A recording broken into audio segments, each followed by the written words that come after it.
And now I'm going to hand it over to Veronica Paniotu, who's going to introduce our next speaker. Thank you, Andrea. Thanks, Veronica. Thank you, everybody. That was wonderful. It is my honor to introduce to you Dr. Eugene Storozynsky for Jefferson Health. You could find his full bio on our website. But I also want to bring to your attention and not a new organization, but a new organization to us at Cancer Nation. He is a part of the International Cardio-Oncology Society, an organization dedicated to protecting cardiovascular health of patients undergoing cancer treatment, and many other resources. It's a great place if you're interested in this topic as a healthcare provider and a researcher and as an advocate to see what resources they can provide. And it has been a wonderful connection. And so I am going to pass it along to Dr. Eugene to share his knowledge with us. Thank you. Thank you, Veronica. Can you hear me? I can. Fantastic. Thank you so much to Cancer Nation for inviting me to give this talk. And I'm going to go ahead and I do have a slide presentation, but I'm going to, try to go through the slides pretty quickly to leave a few minutes at the end for any questions that there may be. So I'm going to go ahead and try to share my slides. All right. So as Veronica mentioned, I am a cardiologist and I work at Thomas Jefferson University, which is in Philadelphia, Pennsylvania, and we're part of Jefferson Health. And a lot of my talk is going to come from these guidelines that were published just over 2 years ago by the European Society of Cardiology in conjunction with, as you see here, the International Cardio-Oncology Society. And the goal was really to try to develop a document that would be able to encompass really how to best manage the oncologic patient from a cardiovascular perspective. So just a couple of things that we'll be talking about today. Just what are some of the facts about cancer? You probably would be able to educate me much better than you on this topic. But we'll talk about the heart and the cardiovascular system, some of the offending agents, and then most importantly about management. So as you probably know, about 40% of men and women in the United States will be diagnosed with cancer at some point in their lifetimes. There are about 17,000 children annually that are diagnosed, and of these, 90% become survivors. And as of January of 2019, there are about 17 million survivors, and that number is only projected to continue to grow substantially higher with new interventions and new therapies. So as you can see here, we've done a very good job both in cardiology as well as in oncology in really reducing the death rates for both young folks and older folks from heart disease as well as cancer. As you can see, for those aged less than 65, there is only a 17% incidence of mortality. Whereas for cancer, it's about a quarter at 23%. But as we age, heart disease takes over on cancer as the primary cause of mortality.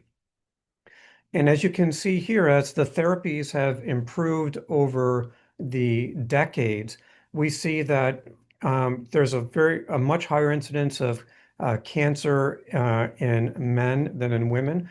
But of these, about 2.8 million cancer deaths were averted in men, and about 1.3 million or so were averted in women. We cannot lose sight of the fact, however, that heart disease is by and far the leading cause of death for American women. It really trumps the number of deaths combined from breast cancer, lung cancer, all the other types of cancer, and also other conditions such as stroke and COPD or emphysema. Let's just take a few moments to talk about, what comprises the cardiovascular system for those in the audience that may not be medically savvy. Well, as we know, the heart is a four-chambered pump. There is the right side and the left side. There are two chambers on the two upper chambers are called the atria. The two bottom chambers are called the ventricles. The ventricles do the work, whereas the atria are like the reservoirs that receive the blood. There is the right side and the left side do not communicate at all, so there should be no mixing of blood. And like all pumps, the heart needs energy. And so it gets its energy from oxygen and glucose or sugar in the blood. And the way that it does this is by having its own blood supply that originates from the aorta, which is the main blood vessel in the body. And as you can see in this drawing, you have the arteries which lie on top of the heart muscle. And so the arteries carry the oxygen-rich blood from the heart to the cells in the body, from the brain to the tippy toes, and that's the red. And the veins carry the oxygen-poor blood that has given up the oxygen back to the heart, really back to the lungs, where the cycle can continue. So the right side of the heart pumps the venous blood to the lungs to pick up oxygen and nutrients and remove carbon dioxide, whereas the left side of the heart pumps arterial blood from the lungs to the body. And so coronary artery disease is a form of cardiovascular disease, and we have to be sure that when we talk about oncologic long-term consequences of treatment, we have to speak about the cardiovascular system and not just the heart by itself. And so as you can see in this diagram or this picture here, that coronary artery disease is a process in which cholesterol is deposited within the blood vessels where it ought not to be. And it's in part accelerated by a heightened state of inflammation. And we know that coronary artery disease is the major cause of illness and of death. And if it happens in the blood vessels, the arteries in the leg, it causes peripheral vascular disease.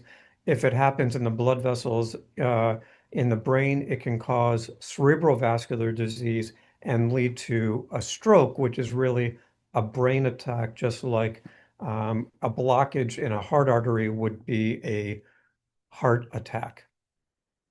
What about blood pressure? Do I even need to worry about blood pressure, especially if I have cancer? I have so many other things to worry about as I'm going through my treatments. Well, the answer is yes, because long-standing high blood pressure can lead to hypertension. And what are the consequences of that? Well, it causes the heart to work a lot harder. The heart actually becomes much stiffer. And when it's stiff, it's unable to relax and thereby it loses its ability to be compliant and elastic. It causes the heart, in many cases, to enlarge. That in turn leads to a failure, leading to congestive heart failure. High blood pressure also accelerates the deposition of cholesterol in blood vessels, so arteriosclerosis, which can lead to strokes. And certainly, if this affects the blood vessels in the kidney, it can lead to kidney damage, chronic kidney disease, and ultimately kidney failure requiring the initiation of dialysis. And as you see here by some elegant studies, that the incidence of cancer and heart disease, not surprisingly, may occur concurrently, especially as we age. And what's pictured here is an iceberg. And as you know, the Titanic did not sink by what was on top of the water, but actually what was the size of the iceberg that was underneath the surface of the water. And these are just examples of some of the different classes of oncologic agents of chemotherapy that is in the armamentarium of the cancer doctor to treat various cancers. And this is in part why we've had such a great improvement uh, uh, in life save and a decrease in mortality. But as you can imagine, some of these agents may have consequences on the cardiovascular system, and that's shown here in red. And I don't want to go through all of these, but just to note that not every single patient is going to develop these complications, but a lot of these complications are preventable and thereby would prevent any associated comorbidity that a patient could develop as they're in the process of being cured of their cancer. And as you see there at the bottom left-hand corner of the slide, you see cancer survivorship. That is really the largest part of the iceberg, as you can see under the surface of the water. This is a very nice slide that was published back in 2009 that just looked at what the long-term effects are of anthracyclines. And why is that important? Well, because anthracyclines have been the mainstay of many chemotherapy regimens and to treat lymphomas, to treat breast cancer. And as you can see, no amount of anthracycline is safe. But more importantly, what you can see is that the concern with and the cardiovascular complications with anthracyclines can happen many, many years out from when they've completed their treatments. And this is also true. Here's another study that is more recent from 2023 showing that patients with cancer treated with anthracyclines in the orange line had a higher incidence of congestive heart failure control compared to the controlled patients. But patients with cancer not treated with anthracyclines had a similar risk to their control groups. So who are those at risk? Well, it depends apparently on the dose cumulatively and the schedule, bolus versus infusion. That's the mode of administration. Women tend to appear to be more at risk than men.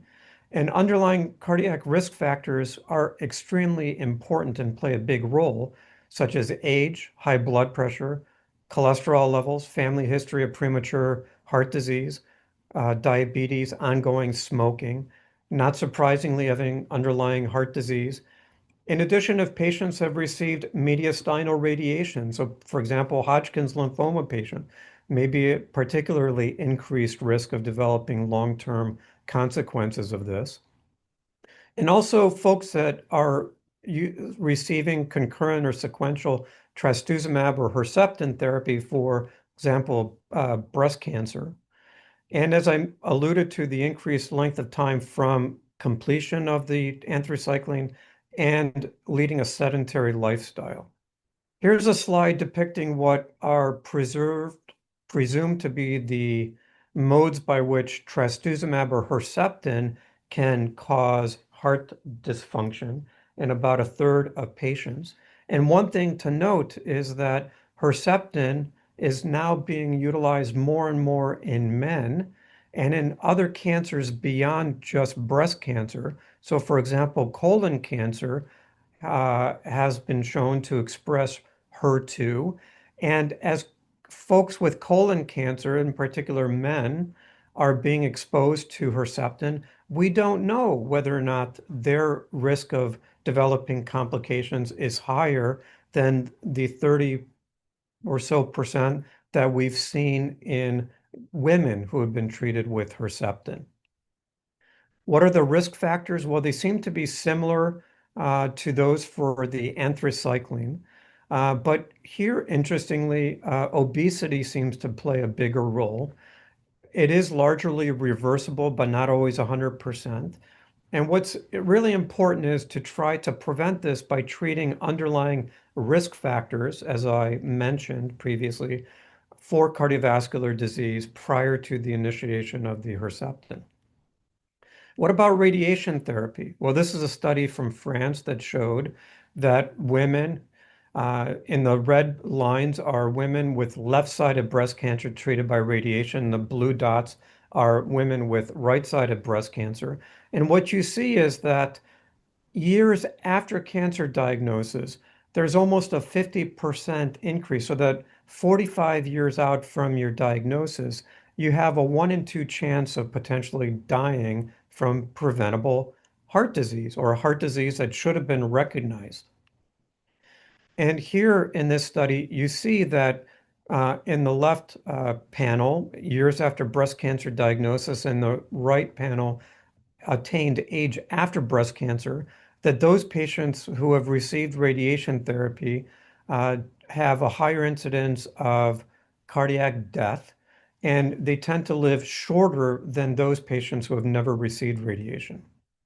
And this is also shown in this slide where if you focus on the orange and the silver bar, gray bars, you can see that these are patients that have received both chemo and radiation, and they have a very high incidence of death compared to those that have only received surgical intervention, for example, of cardiovascular complications or mortality. What about high blood pressure and cancer therapy? Is there a link? Well, before I discuss the potential link, let's just talk about some of the guidelines that have been put forth by the American Heart Association and American uh, College of Cardiology. And these are guidelines that were just updated in 2025, so just recently published, but similar to what happened in 2017. But I will uh, point out that still in 2025, they have not looked at the cancer survivor as a special patient population that warrants additional uh, uh, uh, interest and a study to determine whether or not those patients should have a lower threshold for initiating blood pressure medication. But as you see here, I think that most of us who are cardio-oncologists would feel that patients that have blood pressures that are around 130 or just below, between 120 and 130, is that we would recommend, in addition to lifestyle modifications, to certainly initiate therapies, especially if patients are going to be exposed to cancer treatments that may further increase their blood pressures. And this is a very interesting slide shown from St. Jude. So basically what this lifetime cohort study is that they follow all of their childhood cancer survivors over time. And they did a study in which they compared to a population from NANES, which is a national high blood pressure cohort. And what they basically showed was that it didn't matter if you were male or female, that compared to the expected levels of high blood pressure in the general population, those that had completed cancer therapy were much higher. And then in the far right graph, they broke it down based on cancer, and it didn't matter what type of cancer the child had, but all of the cancer seemed to increase the lifetime risk of developing high blood pressure. This was a very interesting study from Armstrong et al. Looking at siblings and their sibling that was diagnosed and cured of their cancer. And so in the blue line is the survivor, and the yellow line is the sibling. And what you see that when they compare the two, both siblings, same household, you see that the cancer survivor has a higher incidence of hypertension, diabetes, as well as elevated cholesterol levels. However, they had a lower incidence of obesity. So clearly, this shows that obesity in of itself, at least in this patient population, is not the sole driver for these different cardiovascular risk factors. What are some of the therapies that are associated with hypertension, cancer therapies? So certainly, this is a list here, but I'm going to focus on alkylating agents for a second because that's a common agent that's used to treat testicular cancer. And as you can see in this study, that patients that were exposed to cisplatin, regardless of the dose, had compared to those patients that had only undergone orchiectomy or to the controls, a significantly 2 to 3 fold higher incidence of developing lifetime hypertension. What about some of the tyrosine kinase inhibitors? So there are two forms. There is the infusion of the monoclonal antibody and the pill form. And so when we look at the infusion, and this an example is something called Avastin, and this was studied boy, for the last 15 plus years and is shown to be very effective in the treatment of colon cancer, you see that hypertension can occur in up to a third of the patients.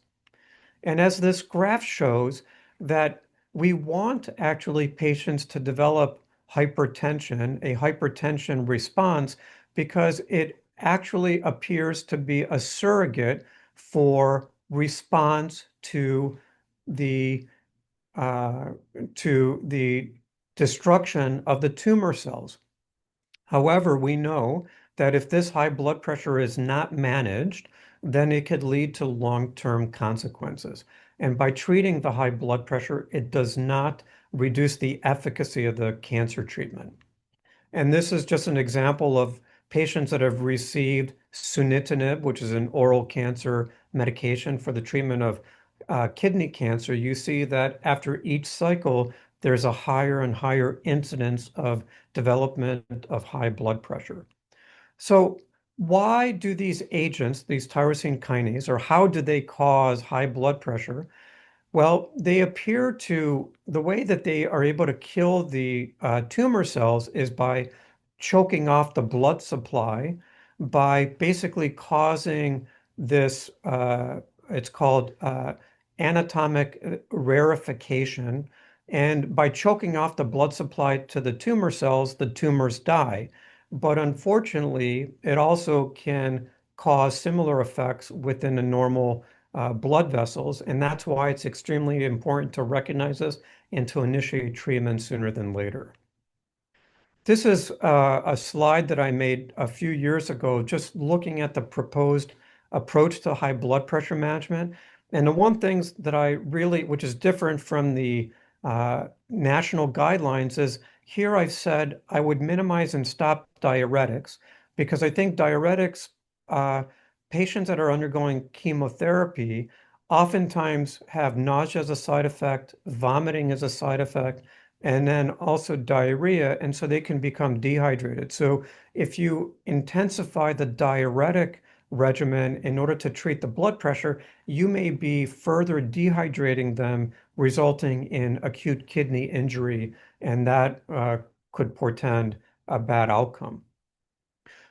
It's also very important to notice that if high blood pressure is not sufficiently treated after a couple of medications, looking for secondary causes such as undiagnosed sleep apnea, which is one of the most common causes of high blood pressure.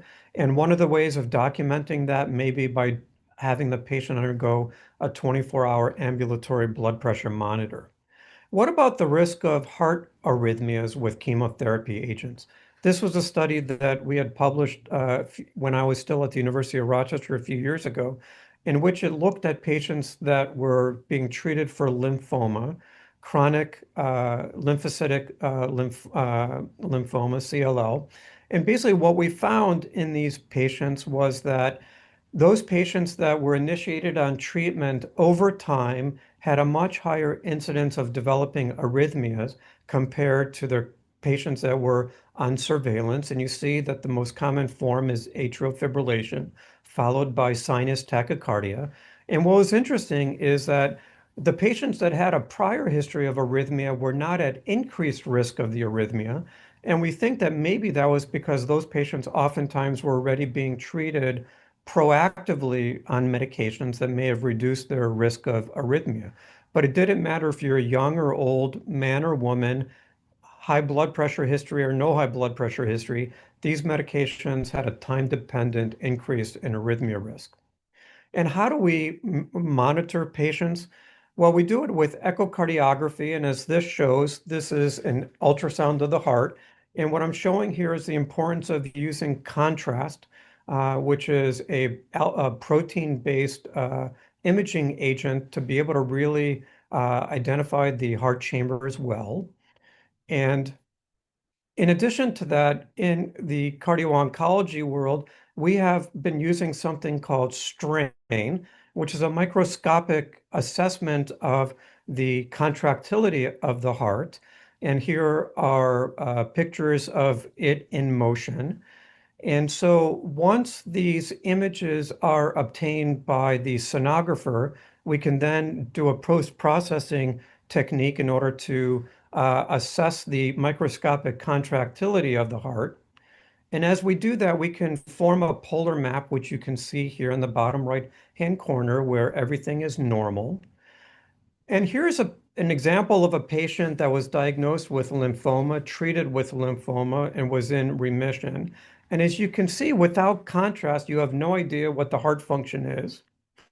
And then here's contrast. And what this shows us is you can at least quantify what the heart function is, the ejection fraction, and it was low normal. But when we look microscopically at the strain value, you see that the strain is markedly abnormal. Here, the tips of the heart, the apex, as it's called, is preserved, but everything else is very abnormal. Well, why is that important? Because, numerous studies have shown that strain is a imaging technique that is like the canary in the coal mine that could tell us if a person is developing microscopic toxicity from their cancer treatments before we see any change in the ejection fraction. So a very powerful tool, and it should be utilized regularly in surveillance and even post-surveillance. And here's a study that showed long-term outcomes. So these patients were followed for almost 10 years. And what you see is those patients that had in the green line a reduction in their strain had a 20% risk of having a cardiac event compared to those patients who had preserved strain over this time. What are some of the possible medication interventions that could be utilized? Well, statins have been shown in the past to be somewhat effective, but a lot of this data was based on cohort studies. So this is a study from Cleveland Clinic where the patients that happened to be on a statin were followed over time. And in the red bars, you see that their incidence of survival was nearly 100% over this 80-month period compared to a 20 or 30% increase in mortality in those patients without a statin. And this was shown elegantly just a year ago, just last October, in this STOP-CA trial, which was a trial looking at patients being treated for lymphoma that were randomized to once daily atorvastatin or Lipitor. And what they showed was that those patients that were on the statin had only a 9% incidence of a reduction in their ejection fraction over time, whereas the patients on placebo had a 1 in 5 chance of a reduction in their ejection fraction. So very strong evidence in a prospective fashion showing that statins are effective. And what about other medications? So here's a medication called carvedilol beta blocker, which was studied about 20 years ago in a high-risk population that was being treated with anthracyclines, and it clearly showed on the left side that pretreatment with carvedilol prevented a change in heart function. This is a more recent trial looking at carvedilol, but looking in breast cancer and in otherwise healthy women, and they showed no improvement or no change in 6 months. However, they did show that there was a reduction in the leakage of troponin, which is a blood test that we measure in the blood to see if there's any heart damage. But I would argue that this trial isn't necessarily a bad trial, but what it may show is that people that are at low risk for developing these consequences may not be the right patient population to study. What about some of the newer agents, SGLT2 inhibitors such as Farxiga, Jardiance? These are medications that we hear a lot about in the news for both diabetes as well as for management of heart failure. There is increasing interest in evaluating these patients for their cancer-destroying properties, but then also they've been touted to be cardioprotective.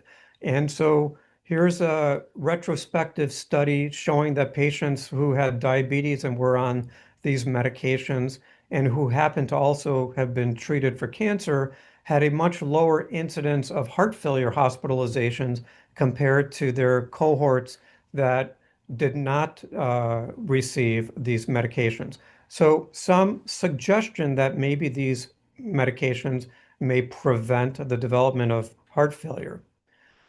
What about patients that already develop cardiovascular complications?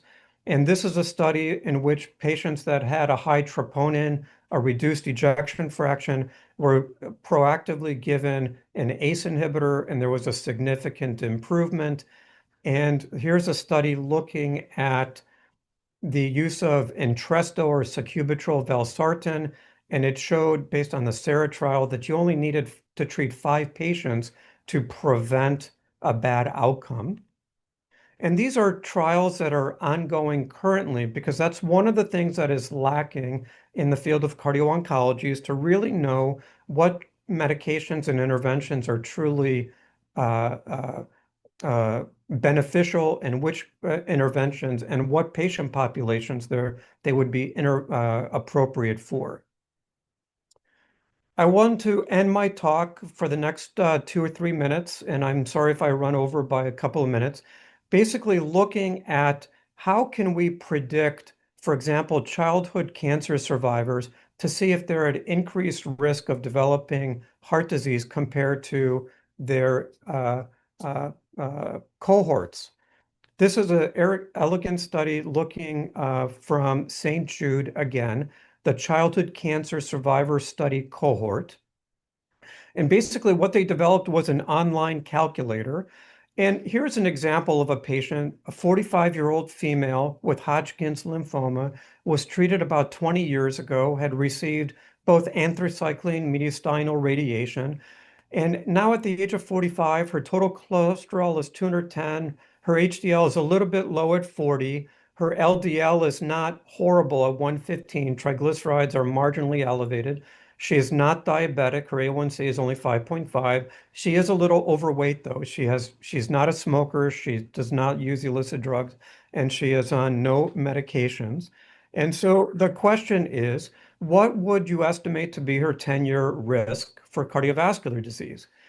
By the traditional methods that we have available, that we look at general populations, given her age and no other risk factor, her 10-year risk would only be calculated to be 1.6%, and we would not consider using a statin or any other therapy unless her 10-year cumulative risk is greater than 7.5%. So you would say to yourself, as a physician, you'd pat yourself on the back and say, you know what, continue to try to lead a good, healthy lifestyle, and I'll see you back in 3 or 4 years. Well, if you use this CCSS estimator that was proposed by the St. Jude study that I alluded to, what you find is what they utilize is they ask what the gender is, they ask what the patient's age of diagnosis was, what do they use anthracyclines or not?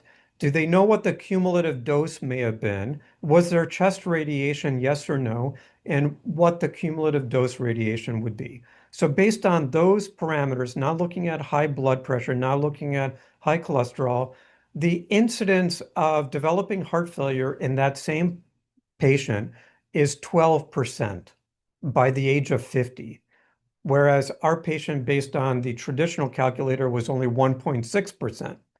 And if you're looking at what's the risk of her developing coronary artery disease or ischemic heart disease, it actually turns out to be 12%, just based on her chemotherapy regimen, her cumulative dose of radiation, and what her age was when she received these therapies.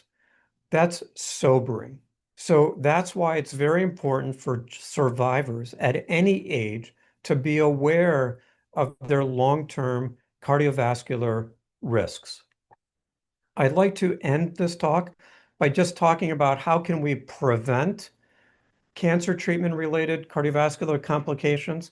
Certainly modifying the risk factors important, and this includes a healthy lifestyle with nutrition. I chose the Mediterranean diet only because it is a diet that is rich in fruits, vegetables, vitamins, lean meats, protein intake.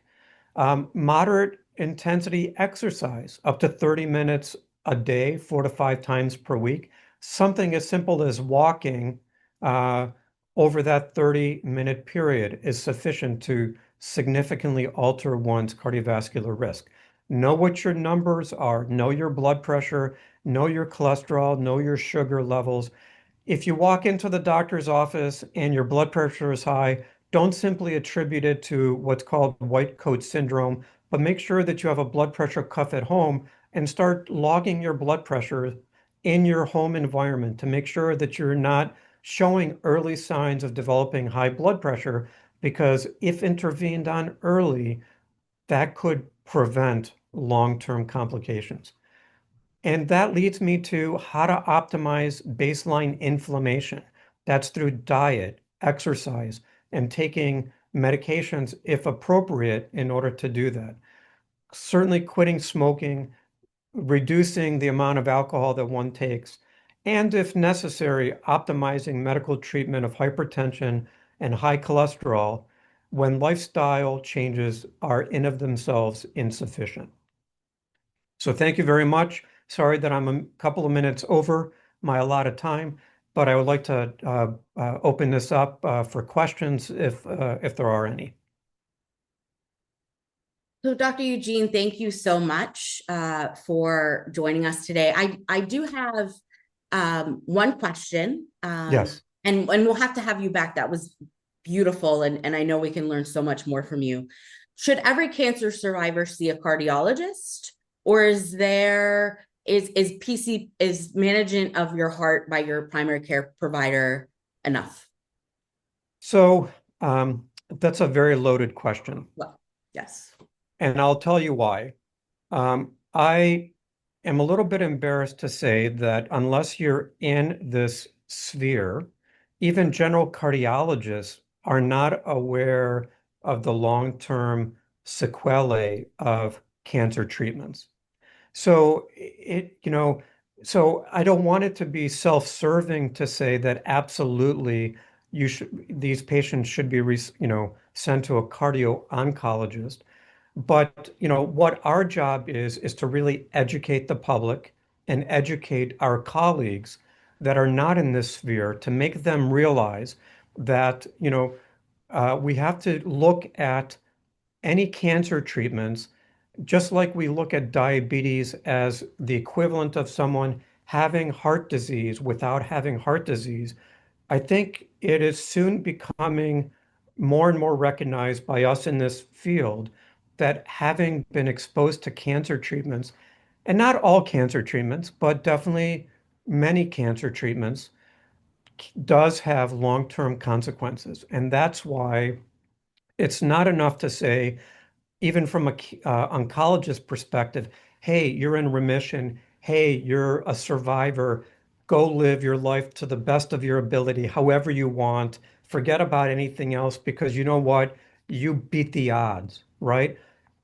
Absolutely, you beat the odds. But the last thing you want to do is die from something that was preventable, that was overlooked, because you know what? You could beat the odds of the other thing too if you just, are aware of this and intervene on it early. And not everything requires a medication. Lifestyle may be more than sufficient. But I do want to say one other thing, which I didn't mention in my talk. Oncologists, appropriately so, oftentimes get lots and lots of scans, very appropriate. CT scans. Obviously, the CT scans are looking for metastatic disease or, for the tumor to have shrunk, etc. But in those in those CAT scans, we have a wealth of information. If we see calcifications in blood vessels where there should not be any calcium outside of the bone. If we see calcium inside a blood vessel that's picked up, by coincidence, then that tells me already, no matter what the cholesterol level is for the patient, they need to be on a statin because their cholesterol level is too high for them, even though it may be perfectly in the normal range compared to the general population. And as I mentioned, inflammation and accelerated coronary artery disease is very common in cancer patients, and that's why it's very important in order to intervene on this even before, symptoms develop. Thank you. Thank you so much for that information. So for everyone else, we are still going to take that 5-minute break because we know that this is a lot of information for the day. So we will be back in 5 minutes and we will have our keynote, which I'm very excited for. Thank you again, Dr. Eugene, for being here. And we hope to bring you back soon to talk more about this topic. Thank you, Veronica. I truly appreciate it.